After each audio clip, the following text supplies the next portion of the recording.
উঠিয়ে নিই এবং মাছগুলো তেলের ভিতরে ছেড়ে দেই এবং মাছগুলো অনেক সুন্দর করে ভেজে নেই।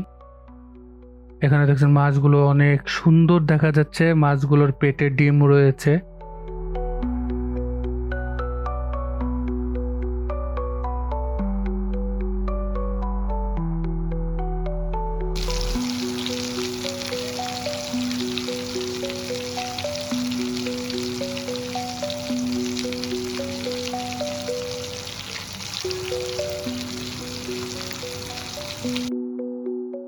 খিচুড়িটা অলমোস্ট শেষ পর্যায়ে, আমি খিচুড়িটা একটু নেড়ে দেই